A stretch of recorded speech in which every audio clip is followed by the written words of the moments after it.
श्री शिवाय नमस्तुभ्यं, श्री शिवाय नमस्तुभ्यं, श्री शिवाय नमस्तुभ्यं। राधे राधे मेरे प्यारे भाइयों बहनों माताओं व बंधुओं, संस्कार की बातें चैनल में आपका स्वागत है। बंधुओं, आज मैं आपको सुना रही हूँ महाशिवरात्रि व्रत कथा, पूरन पूजा विधि और महत्व। बंधुओं, महाशिवरात्रि जो कि फागुन मास के कृष्ण पक्ष की चतुर्दशी तिथि को आती है। बंधुओं, महाशिवरात्रि के दिन भगवान शिव शंकर और मां पार्वती का विवाह उत्सव मनाया जाता है। बंधुओं, महाशिवरात्रि के दिन जो मनुष्य भी भगवान शिव और मां पार्वती की पूजा विधि विधान से करते हैं और महाशिवरात्रि व्रत कथा को सुनते हैं, भगवान शिव और मां पार्वती उनकी हर मनोकामना शीघ्र पूरी कर देते हैं। बंधुओं, आपको करना क्या है? बंधुओं, महाशिवरात्रि के दिन प्रातः काल जल्दी उठें और स्नान आदि से निवृत्त होकर भगवान शिव के मंदिर में जाएं। बंधुओं, वहां भगवान शिव को सबसे पहले गंगा जल अर्पित करें और फिर भगवान शिव को दूध चढ़ाएं। बंधुओं, दूध चढ़ाने के बाद भगवान शिव को जनेऊ पहनाएं।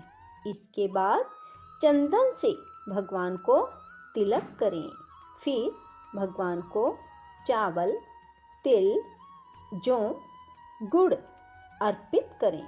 फिर भगवान को थोड़ा सा अबीर अवश्य अर्पित करें और थोड़ी सी भस्म भी भगवान शिव को अवश्य चढ़ाएं, क्योंकि भगवान शिव को भस्म बहुत प्रिय है।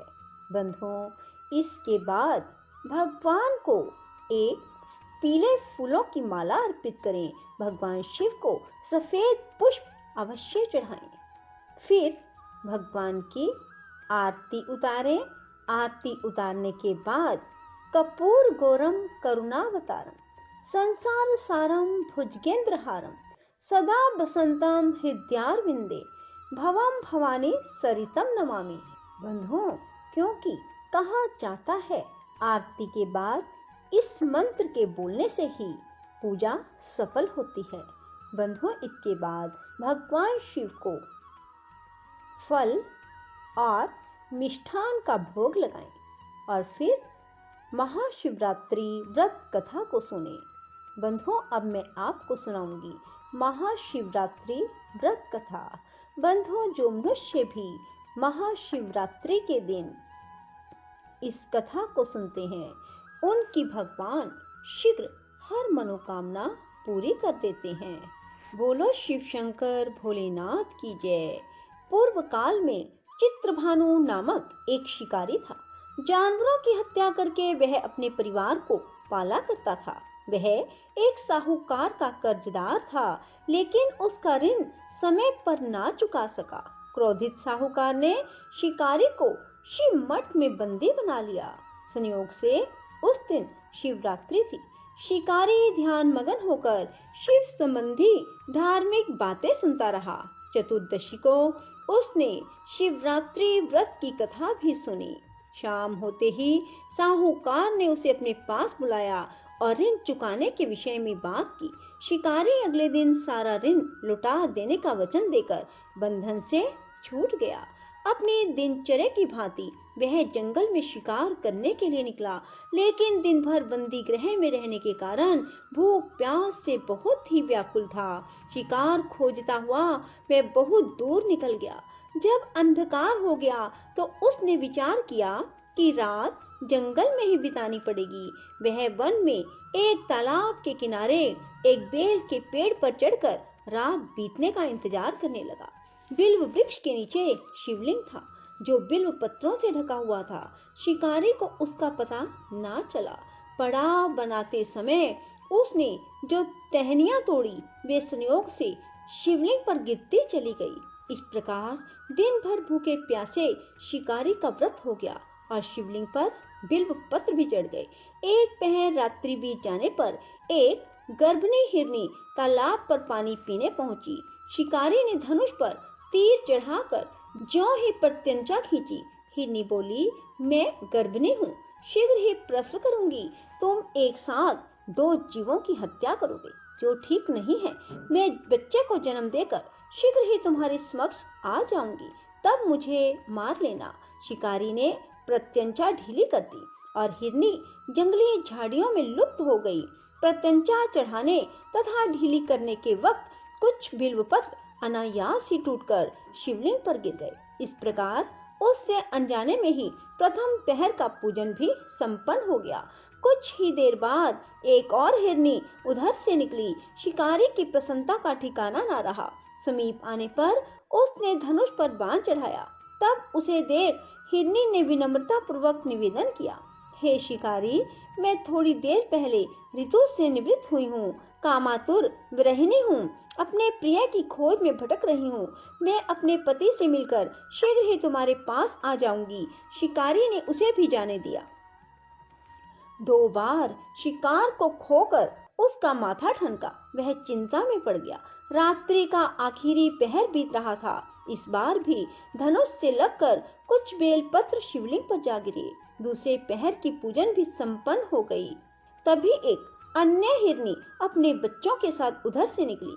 शिकारी के लिए यह स्वर्णिम अवसर था। उसने धनुष पर तीर चढ़ाने में देर ना लगाई। वह तीर छोड़ने ही वाला था कि हिरनी बोली, हे शिकारी, मैं इन बच्चों को इनके पिता के हवाले कर कर लौट आऊंगी। इस समय मुझे मत मारो। शिकारी हंसा और बोला, सामने आए शिकार को कैसे छोड़ दूं? मैं ऐसा मूर्ख नहीं हूँ। इससे पहले मैं 2 बार अपना शिकार खो चुका हूँ। मेरे बच्चे भूख प्यास से व्यग्र हो रहे होंगे।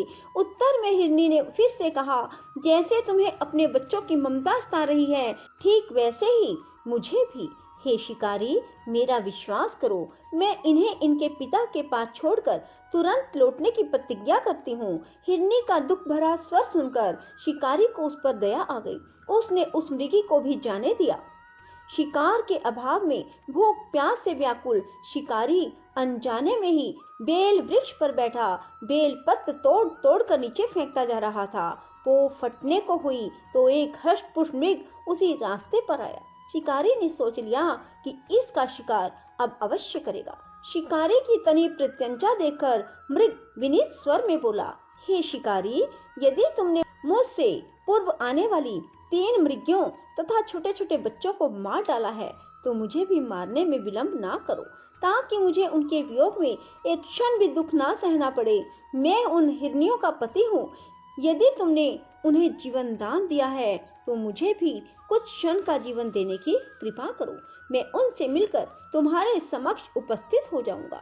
मृग की बात सुनते ही शिकारी के सामने पूरी रात का घटना चक्र घूम गया। उसने सारी कथा मृग को सुना दी। तब मृग ने कहा, मेरी तीनों पत्नियां जिस प्रकार प्रतिज्ञाबद्ध होकर गई हैं, मेरी मृत्यु से अपने धर्म का पालन नहीं कर पाएंगी।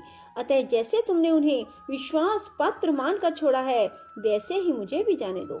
मैं उन सब के साथ तुम्हारे सामने शीघ्र ही उपस्थित होता हूँ। शिकारी ने उसे भी जाने दिया। इस प्रकार प्रातः काल हो गया। उपवास, रात्रि जागरण, शिवलिंग पर बेलपत्र चढ़ाने से अनजाने में ही शिवरात्रि की पूजा हो गई। पर अनजाने में की हुई पूजन का परिणाम उसे तत्काल मिला। शिकारी का हिंसक हृदय निर्मल हो गया। उसमें भगवत शक्ति का वास हो गया। थोड़ी देर बाद वह मृग सपरिवार शिकारी के समक्ष उपस्थित हो गया, ताकि वह उनका शिकार कर सके। किंतु जंगली पशुओं की ऐसी सत्यता, सात्विकता, सामूहिक प्रेम भावना देखकर शिकारी को बड़ी ग्लैनी हुई। उसने मृग परिवार को जीवन दान दे दिया। अनजाने में शिवरात्रि के व्रत का पालन करने पर भी शिकारी को मोक्ष की प्राप्ति हुई। जब मृत्यु काल में यमदूत उसके जीव को ले जाने आए, तो शिव गणों ने उन्हें वापस भेज दिया। शिकारी को शिवलोक ले गए। शिव जी की कृपा से अपने इस जन्म में राजा चित्रभानु अपने पिछले जन्म को याद रख पाए और महाशिवरात्रि के महत्व को जानकर उसका अगले जन्म में भी पालन कर पाए।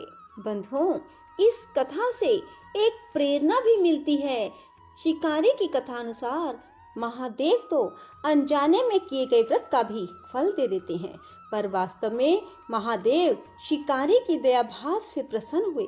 अपने परिवार के कष्ट का ध्यान होते हुए भी शिकारी ने मृग परिवार को जाने दिया।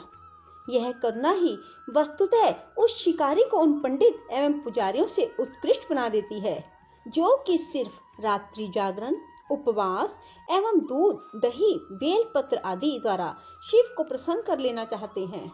इस कथा में सबसे महत्वपूर्ण बात यह है कि इस कथा में अनजाने में हुए शिव पूजन पर विशेष बल दिया गया है। इसका अर्थ यह नहीं कि शिव किसी भी प्रकार से किए गए पूजन को स्वीकार कर लेते हैं अथवा भोलेनाथ जाने या अनजाने में हुए पूजन में भेद नहीं कर सकते।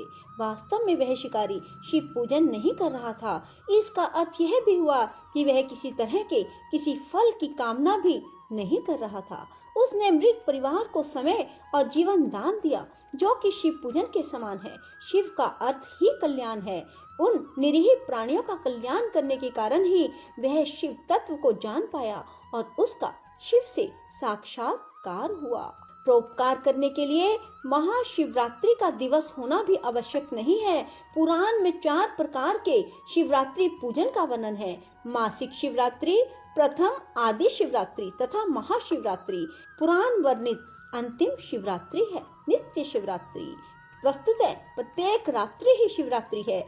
अगर हम उन परम कल्याणकारी आशुतोष भगवान में स्वयं को लीन कर दें तो कल्याण मार्ग का अनुसरण करें, वही शिवरात्रि का सच्चा व्रत है। बोलो शिव शंकर भोलेनाथ की। ओम त्र्यंबकं यजामहे सुगंधिं पुष्टिवर्धनम् उर्वारुकमिव बन्धनात् मृत्योर्मुक्ष्यमामृतात्। ॐ त्र्यंबकं यजामहे सुगंधिं पुष्टिवर्धनम् उर्वारुकमिव बन्धनात् मृत्योर्मुक्ष्यमामृतात्। ॐ त्र्यंबकं यजामहे सुगंधिं पुष्टिवर्धनम् उर्वारुकमिव बन्धनात् मृत्योर्मुक्ष्यमामृतात्। ॐ त्र्यंबकं यजामहे सुगंधिं पुष्टिवर्धनम् उर्वारुकमिव बन्धनात् मृत्योर्मुक्ष्यमामृतात्। ॐ त्र्यंबकं यजामहे सुगंधिं पुष्टिवर्धनम् उर्वारुकमिव बन्धनात् मृत्योर्मुक्ष्यमामृतात्। ॐ त्र्यंबकं यजामहे सुगंधिं पुष्टिवर्धनम् उर्वारुकमिव बन्धनात् मृत्योर्मुक्ष्यमामृतात्। ॐ त्र्यंबकं यजामहे सुगंधिं पुष्टिवर्धनम् उर्वारुकमिव बन्धनात् मृत्योर्मुक्ष्यमामृतात्। ॐ त्र्यंबकं यजामहे सुगंधिं पुष्टिवर्धनम् उर्वारुकमिव बन्धनात् मृत्योर्मुक्ष्यमामृतात्। ॐ त्र्यंबकं यजामहे सुगंधिं पुष्टिवर्धनम् उर्वारुकमिव बन्धनात् मृत्योर्मुक्ष्यमामृतात्। ॐ त्र्यंबकं यजामहे सुगन्धिं पुष्टिवर्धनम् उर्वारुकमिव बन्धनात् मृत्योर्मुक्ष्यमामृतात् ॐ त्र्यम्बकं यजामहे सुगन्धिं पुष्टिवर्धनम्। राधे राधे, जय श्री कृष्णा। बंधुओं, यदि आपको हमारी ये वीडियो पसंद आए तो इसे लाइक करें और शेयर भी जरूर करें। धन्यवाद।